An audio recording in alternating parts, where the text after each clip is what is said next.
this morning, which has been put out by the Ministry of Defense. Just in case it has been missed, I will request Colonel Sophia Qureshi and Wing Commander Vyomika Singh to just update you and fill you in on the details. Thank you, sir.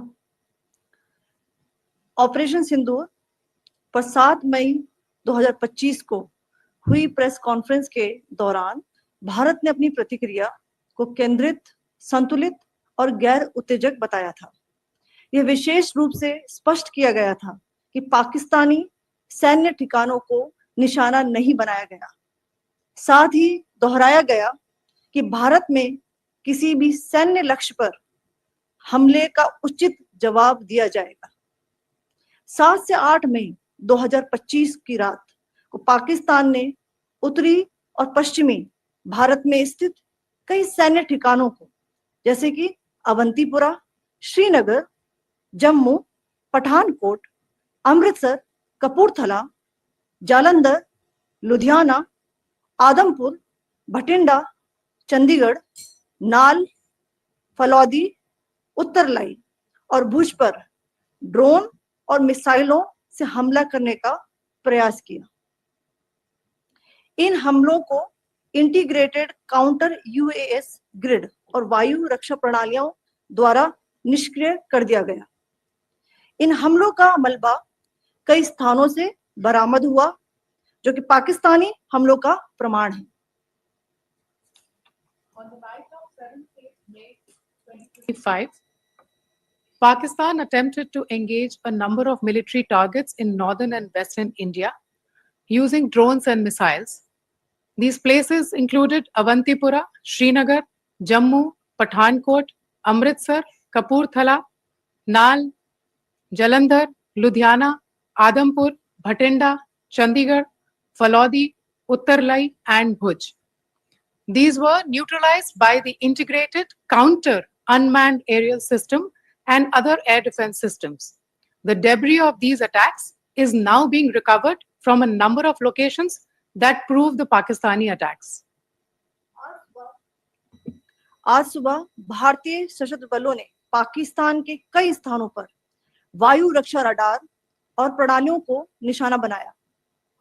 Bharat की प्रतिक्रिया समान क्षेत्र में समान तीव्रता के साथ की गई। यह विश्वसनीय रूप से ज्ञात हुआ कि लाहौर में स्थित एक वायु रक्षा प्रणाली को निष्क्रिय कर दिया गया। Today morning, Indian Armed Forces targeted air defense radars and systems at a number of locations in Pakistan. Indian response has been in the same domain with the same intensity as Pakistan. It has been reliably learned that an air defense system at Lahore has been neutralized. Pakistan ने नियंत्रण रेखा पर आक्रमण गोलीबारी की तीव्रता बढ़ा दी है, जिसमें कुपवाड़ा, बारामूला, उरी, पुंछ, मेंढर और राजौरी क्षेत्रों में मोर्टार और भारी तोपखाने का इस्तेमाल किया जा रहा है। Pakistan has increased the intensity of its unprovoked firing across the line of control using mortar and heavy calibre artilleries in areas in Kupwara, Baramulla, Uri, Poonch, Mendhar and Rajouri sectors in Jammu and Kashmir. 16 innocent lives have been lost, including 3 women and 5 children, due to the Pakistani firing. Here too, India was compelled to respond to bring mortar and artillery fire from Pakistan to a halt. Indian Armed Forces reiterate their commitment to non-escalation, provided it is respected by the Pakistan military. Jai Hind.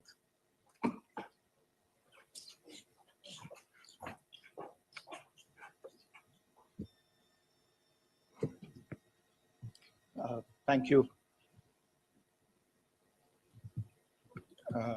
Friends, this is, as I said, further to the briefing that was provided yesterday and some of the updates that have been just provided by Colonel Qureshi and Wing Commander Singh. I thought that we would just put some of the aspects related to the events that started on 22nd April with the barbaric terror attack in Pahalgam into further context, because there is a certain amount of commentary that has happened with regard to the events since then.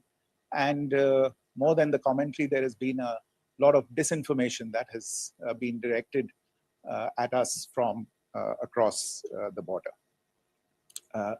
So a few things that I would like you to keep in mind. First of all, there is mention on all sides of escalation. I think the first point that you have to keep in mind is the attack of 22nd April in Pahalgam is the original escalation. ये जो सिलसिला है जो हम देख रहे हैं आज की घटनाओं को लेके, ये 22 अप्रैल के पहलगाम के हमले से शुरू हुआ है. एस्केलेशन वहां पे हुआ है और उस एस्केलेशन का जवाब भारतीय सेना ने, भारतीय फौज ने कल अपने एक्शन से दिया है. Secondly, I want to invite your attention to the involvement of the group calling itself the Resistance Front in these attacks. I pointed this out yesterday that this is a group that is a known front for the well-known Pakistan-based terrorist organization, Lashkar-e-Taiba. The group has been reported earlier. I mentioned to you about the Indian authorities providing information to the UN 1267 Sanctions Monitoring Committee. And in fact, we are going to be meeting with the team again very soon, and we will be providing an update to the information that we have provided earlier. But what is interesting, दिलचस्प बात यह है कि संयुक्त राष्ट्र की सुरक्षा समिति में जब पहलगाम के हमले को लेके एक प्रेस वक्तव्य जारी करने की बात चल रही थी, तो आप सोचिए किस देश ने टीआरएफ का, द रेजिस्टेंस फ्रंट का उसमें मेंशन किया जाना, उसको अपोज किया, पाकिस्तान ने. This was after the fact that the TRF claimed responsibility for this attack not once but twice within a few hours after the incident on the 22nd of April, and then again on the morning of 23rd April. And it is perhaps only after the full gravity of the incident was realized by its masters and handlers across the border that it was managed to back off from this claim. Obviously, that retraction doesn't convince anybody. तीसरी चीज जो मैं आपसे कहना चाह रहा था, और कर्नल कुरैशी और विंग कमांडर सिंह ने कल भी बड़े स्पष्ट शब्दों में और आज भी आपसे ये बात साझा की है. जो भारतीय रिस्पॉन्स है वो नॉन एस्केलेटरी है, प्रिसाइज है, सटीक है, मेजर्ड है और कंसिडर्ड है. Our intention has not been to escalate matters. We are only responding to the original escalation, as I said, and our response has been targeted, precise, controlled and measured. Only no military targets have been selected. Only terrorist infrastructure in Pakistan has been hit. Now, there are, as I said, a number of issues that have been raised in commentaries, and there's a lot of, as I said, unfounded disinformation and fabrication that has come from across the border. And I would just like to use this opportunity to set the record straight on some of these issues. The first of these is Pakistan trying to wash its hands off any and all involvement with terrorism. I think the Pakistani information minister said there are no terrorists in Pakistan. And I think he was challenged on that in the television program that he was appearing on. But even if I partially repeat myself from yesterday, I think Pakistan's reputation as the epicenter of global terrorism is rooted in a number of instances where concrete evidence is available, not just to India, but to governments and authorities and agencies around the world.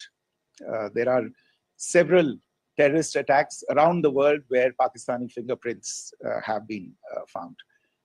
I don't need to belabor the point with regard to this audience about where Osama bin Laden was found and who called him a martyr. Pakistan has also for decades pursued cross-border terrorism into India with impunity. And as I said yesterday also, in order to deliberately mislead the international community, they claimed that the terrorist Sajid Mir was dead. They came under pressure, and Sajid Mir was then brought back to life, arrested, and is now apparently in Pakistani custody. Pakistan is also home to a very large number of UN proscribed as well as UN proscribed terrorists, as well as terrorists proscribed by a number of other governments in the world, including, of course, the Lashkar-e-Taiba and the Jaish-e-Mohammed, as well as their leaders, Masood Azhar and Hafiz Mohammed Saeed. आपने देखा होगा हाल ही में पिछले ही कुछ दिनों में पाकिस्तान के रक्षा मंत्री और उनके पूर्व विदेश मंत्री दोनों ने इस बात को माना है कि पाकिस्तान का ऐसे ग्रुप्स के साथ जो रिश्ता है वो क्या रहा है. Both the defense minister and the former foreign minister of Pakistan, I think they've done a more eloquent job of this than I could ever do in terms of describing their country's implication in international terrorism and their involvement in housing these kinds of groups. दूसरा जो विषय है वो है पाकिस्तान का जो एक दावा है कि एक इंटरनेशनल impartial investigation होना चाहिए, एक joint investigative committee होनी चाहिए. These calls for jointly investigating this heinous and barbaric attack in Pahalgam. Again, I think you know the history well on this. You know the track record well, and it is not a bright track record insofar as Pakistan is concerned. In fact, in the pursuit of justice for the victims of multiple terrorist attacks, whether it be Mumbai in 2008, in Pathankot in 2016, or many others. But in particular for these two attacks, India had offered to cooperate. India provided forensic evidence and urged Pakistan to bring the perpetrators of these attacks to justice. We, in particular with regard to the Mumbai attacks of 2008, where a Pakistani Lashkar-e-Taiba terrorist was captured alive, India provided extensive information and evidence related to the involvement of Pakistani terrorists in this attack. Cases were registered, but you are all aware that these cases have not progressed despite the formation of judicial teams, etc. And Pakistan has consistently stonewalled all efforts to move the investigation along. In fact, with regard to the Pathankot attack as well, a joint investigative team was formed. We gave access, unprecedented access, I should say, to Pakistani team to the site of the attack. Details of call records data and DNA, etc., were shared with Pakistan. We had shared with them details related that we had been able to access to the addresses of terrorists. We presented evidence against the office bearers of Jaish-e-Mohammed who had conspired in the attack, and the handlers of the terrorists who facilitated them and guided them in. But there has been no movement on this. So in all of this, I think the experience has not been positive, and it certainly doesn't give us the confidence now to take at face value Pakistani assertions of wishing to participate in a joint investigation. These are just delaying tactics. These are just stonewalling tactics. And in fact, there is reason to believe that Pakistan uses the evidence that we provide only to cover its tracks and, in fact, defend the terrorists who we are looking for and obstruct the path of investigation. A third point that I wanted to address was the claim that only civilians were killed in the strikes on the 7th of May. We have made the point very clearly that all attacks on the morning of 7th May were against carefully selected terrorist infrastructure, terrorist targets. It is not clear to us, in fact, seeing some of the coverage of the after effects of these strikes, including the funerals for the terrorists that are held yesterday. I think a lot of you have seen the reports and the coverage on media. If only civilians, if any civilians were killed in these attacks, I wonder what message this picture actually sends to all of you. This is a question that is worth asking. It's also odd that the funerals of civilians are carried out with the coffins being draped in Pakistani flags and state honors being accorded. As far as we are concerned, the individuals eliminated at these facilities were terrorists. Giving terrorist state funerals may be a practice in Pakistan. Doesn't seem to make much sense to us. Pakistan has also claimed that India deliberately attacked religious sites. This is completely false again. I have made it clear that the targets were terrorist infrastructure, terrorist facilities, and locations connected clearly with incidents of cross-border terrorism into India. And it is in fact Pakistan that is misusing religious sites as a cover to in fact radicalize, direct, and indoctrinate and train terrorists. In fact, contrary to what Pakistan is claiming, yesterday Pakistan launched a targeted attack on the Sikh community in the state of Jammu and Kashmir, hitting Gurdwara in Poonch and the homes of Sikh community members, which came under attack. And we know that at least 3 individuals were killed in that particular attack. Pakistan is also making attempts to, in fact, just to add to this point, the retaliatory action that Pakistan has taken, in fact, is impacting civilians. I showed you the picture of the Gurdwara and the Sikh community members who were killed in this. There are other civilians also who've been killed and injured in these attacks. In fact, since yesterday morning, a total of 16 civilians have been killed and 59 others have been injured in the attacks by Pakistan. Not only this, Pakistan is also making attempts as part of its disinformation campaign to paint our action with regard to cross-border terrorism through the communal angle.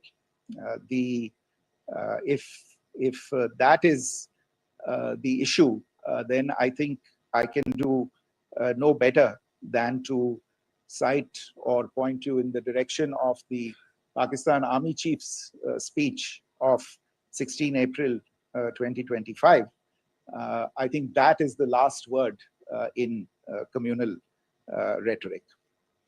And in the Pahalgam attack itself, you are aware of the kind of religious profiling that was done there. And perhaps there is a linkage between these two events. I can only say that these nefarious designs will not be allowed to succeed in India. And it is to be noted that people from all faiths, all religions, all regions in India have unequivocally, not just in India, but around the world, have condemned these attacks. The Pakistani claims of now responding to India's strikes of the 7th of May. As I said right at the outset, it is India which is responding.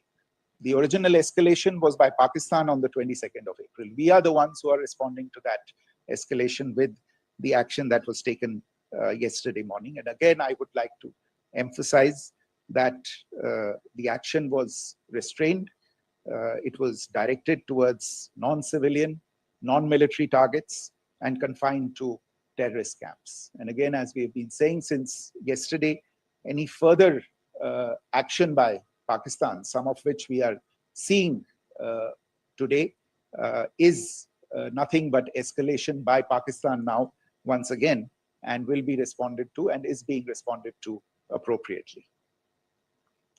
One point that I wanted to also address was the allegations to the targeting of a dam, the Neelam Jhelum project in Pakistan-occupied Kashmir. I want to say that this is an absolute and complete fabrication and a blatant lie. India has targeted only and only terrorist infrastructure, and the details of that terrorist infrastructure, together with the locations, were shared with you yesterday by Colonel Qureshi and Wing Commander Singh. I should note that if this kind of a claim is a pretext for targeting Indian infrastructure of a similar nature, Pakistan will be entirely responsible for the consequences that will undoubtedly follow. Finally, I want to address some issues that have been raised related to the Indus Waters Treaty and the disinformation that has been raised in regard to that as well. The fact is that there have been fundamental changes in the circumstances in which the Indus Waters Treaty was concluded, and they call for a reassessment of the obligations under the treaty. Over the last year and a half to 2 years, India has been in communication with the government of Pakistan. We've sent several notices to them requesting for negotiations to discuss modification of the treaty. India has for 6+ decades now honored the treaty, even during periods when Pakistan imposed multiple wars on us, and even when relations were adversarial. Pakistan is the one that has been acting in violation of the treaty, deliberately creating legal roadblocks in India exercising its legitimate rights on the Western rivers. Any projects that India sought to build on the Eastern rivers, and even on the Western rivers, which we are allowed to by the treaty, were always challenged by Pakistan, thereby hampering our rights to utilize our legitimate waters under the treaty. In fact, if you see the preamble of the treaty itself states that the treaty was concluded in a spirit of goodwill and friendship. Mark those words, concluded in a spirit of goodwill and friendship. ये भारत का धैर्य और भारत की सहनशीलता है जो 65 साल से हम इतनी प्रोवोकेशन के बावजूद इस ट्रीटी को निभा रहे हैं. However, as has been made clear earlier as well, Pakistan has not responded to our requests to enter into negotiations for a reassessment of the obligations under the treaty. A number of conditions have changed. This is a treaty that was based on the engineering techniques of the 50s and the 60s. We are living through the first quarter of the 21st century. Technological changes and technological advancements have to be taken into account. There are demographic changes. There are climate changes that have taken place. There is the imperative of clean energy. And of course, the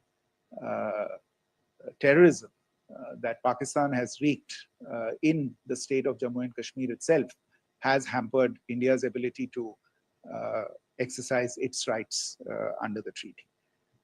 Pakistan's persistent refusal to respond to our requests to enter into government-to-government negotiations on the modification of the treaty is, in a sense, itself a violation of the treaty. And therefore, India has taken the step of putting the treaty in abeyance until Pakistan abjures irrevocably its support for cross-border terrorism. Maybe I'll stop there. I mentioned earlier yesterday as well that this is an evolving situation. I would therefore ask all of you to be considerate and restrained. It will not be possible for us or my colleagues from the armed forces to share operational details at this point in time. Beyond that, if you have any questions, may I have time for only a few, and I'll try to answer those questions. Okay, I give the floor to Rishabh. On Secretary, good evening. This is Rishabh from Times Now. I just wanted to understand, as per the press release that has been released earlier today, it says that we have successfully hit at the air defense of Lahore. Does it give our forces a better chances if in case of further escalation? And are there other air defense places as well at strategic location that were targeted? Rishabh, you are violating the first rule that I set out at the end of my remarks. The press release that has been issued by the Ministry of Defense today speaks for itself. It is related to operational matters. It's been released by the Ministry of Defense. As more information becomes available, it will be released at the appropriate time. Once again, please don't go into operational details at this point in time, because this is a constantly evolving situation. Yeah, go ahead. Foreign Secretary Smita Sharma, just wanted to ask, the Pakistani Minister Ishaq Dar in an interview has claimed that the national security advisors of India and Pakistan have spoken to each other. If you could confirm or deny, and is complete severance of diplomatic ties with Pakistan also on the table? I have no information with regard to contacts between the two national security advisors. Insofar as diplomatic relations are concerned, you've seen the steps that were announced in response to the following the meeting of the Cabinet Committee on Security on the 23rd of April. There are no further steps that are under consideration at this moment in time. Here, go ahead. Foreign secretary, मेरा नाम मनीष है, मैं TV9 Bharatvarsh से हूं और आपने खुद ही बताया कि कितना मिस इन्फॉर्मेशन क्रॉस बॉर्डर से आ रहा है, बल्कि ऐसा लग रहा है जैसे पाकिस्तान के प्राइम मिनिस्टर और डिफेंस मिनिस्टर तक भी प्रोपेगेंडा करने में मिस इन्फॉर्मेशन में आ गए हैं। वो कई बार तो ये तक दावा करते हैं कि हम 3 राफेल हमने गिरा दिया, इतने हमने मिग गिरा दिए, और जब उनसे पूछा जाता है तो वो कहते हैं कि सोशल मीडिया में हमने ये सब चीजें देखी थी। तो अगर आधिकारिक तौर पर अगर आप कुछ कह सकें इस पर, ताकि उन्हें भी समझ में आए कि इस तरह के प्रोपेगेंडा नहीं चलने वाला है। देखिए, जब सही समय होगा तो आधिकारिक तौर पे इसके बारे में सूचना मिल जाएगी। लेकिन जो आपका प्रश्न है कि प्रधानमंत्री और उप प्रधानमंत्री और विदेश मंत्री, उनके रक्षा मंत्री इस तरह की बातें कर रहे हैं, तो इसमें अचरज की कोई बात नहीं है। आखिरकार ये एक देश है जिसने अपना, इसका जन्म लेते ही झूठ शुरू हो गया था। 1947 में जब पाकिस्तानी फौज ने जम्मू कश्मीर पे दावा बोला, तो उन्होंने किसी ऐसे वैसे व्यक्ति से नहीं, संयुक्त राष्ट्र से झूठ बोला कि हमारा कोई लेना देना नहीं है इससे, ये लोग जो गए हैं वो तो कबायली हैं। वो तो जब हमारी फौज वहां पे पहुंची और UN के लोग, संयुक्त राष्ट्र के लोग खुद वहां पे पहुंचे, उन्होंने देखा कि वहां तो पाकिस्तानी फौज घुसपैठ करके आ गई है, उसके बाद पाकिस्तान को मुंह की देखनी पड़ी और उनको मानना पड़ा कि हाँ, उनकी फौज वहां पे कुछ समय से पड़ी हुई है। तो ये जो यात्रा है एक तरह से 75 साल पहले शुरू हो चुकी है। तो I am not surprise that this kind of disinformation is being indulged in. Yeah. Siddhant. So Siddhant from Beyond. Sir, we have seen a lot of negative comments coming from the Pakistani military of escalation. If tomorrow there is an escalation, there are strikes, we know one attempt has been thwarted, what will be the Indian response to those attempts of creating more escalation? Because it is looking like it's going towards more escalation. And my second question is, are any other world powers, essentially the P5 countries, the West Asian countries, reaching out to de-escalate the current situation? Look, on escalation, we've already made our stance clear. I mean, there are 2 basic points. First of all, it is Pakistan that escalated on the 22nd of April. We are only responding to that escalation. And then what we have said yesterday and what my colleagues have said today, that now if there is an attempt at further escalation by Pakistan, it will be responded to in an appropriate domain. And therefore, the choice is entirely that of Pakistan to make. As to your second question, I don't think I can do better than to point you in the direction of the statements that are being made from practically every chancellery in the world and the sentiment that they are carrying.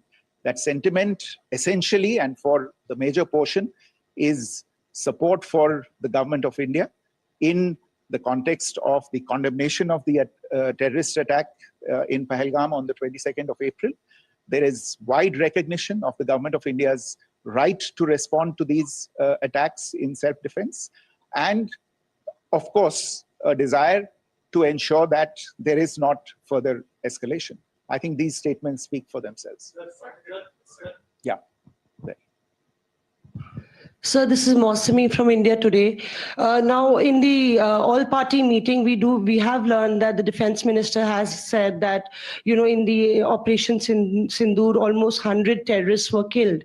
Would we have any details about what is the number like, and also about if there were any big faces, masterminds, terrorist masterminds who were in fact killed? There is also a report that Masood Azhar's family's 10 members have been killed, and Rauf Asghar, who was actually the mastermind of Pulwama, he's also been badly, severely injured. I don't have information at this point in time to share with you on these issues. But as I said, I think, there is so much information out there on television, in the news media, in social media, that it sometimes looks like a long time has passed since this. Please understand that slightly over 36 hours only have passed since this operation was undertaken. Let us have some patience. Information will come out. It will be shared in due time. Shruti. Thank you, Foreign Secretary. Shruti Ranjan from Bloomberg. Sir, could you give us any understanding whether India has moved the IMF or the World Bank to kind of, sensitize them about the the bailout that Pakistan has, and the kind of stuff that the Pakistan government is doing? Look, we have an executive director at the IMF. Tomorrow there is a meeting of the board of the IMF, and I'm sure that our executive director will put forward India's position. The decisions of the board are a different matter. You know the process through which they are made. But I think the case with regard to Pakistan should be self-evident to those people who generously open their pockets to bail out this country. And since you are from Bloomberg, I think you would have the data on how many IMF bailout programs have been, very good, thank you, have been sanctioned in the space of the last 3 decades. And I think you would also have an idea of how many of those programs have actually reached successful conclusion. Probably not many. So I think this is a decision that board members have to take by looking deep within themselves and looking at the facts. So we can, one last question, sir. Yeah. One last question. Foreign Secretary, I'm Siddhant from CNN News 18. I would like to know, since it's an opportunity to speak to you, I would like to know the response coming from United States since last 3 weeks. Saudi Arabia, Qatar. In fact, Prime Minister Modi spoke to Qatar before the strikes that evening. Perhaps how do you read the support coming from these countries? Perhaps traditionally they were seen on the other side. This time around, their statements are strong worded. In fact, India-Saudi joint statement also had a very strong condemnation, strong worded condemnation. United States at all level have condemned the attack and have extended support. In fact, Saudi Deputy Foreign Minister is in India. He just met EMS Jaishankar. Also, if you could shed some light about on his visit, his meeting with EMS Jaishankar. In fact, we have also been told that he met Prime Minister Modi. Thank you. Look, all the countries that you named and many others, we have been in touch with them. The Prime Minister has spoken to a large number of world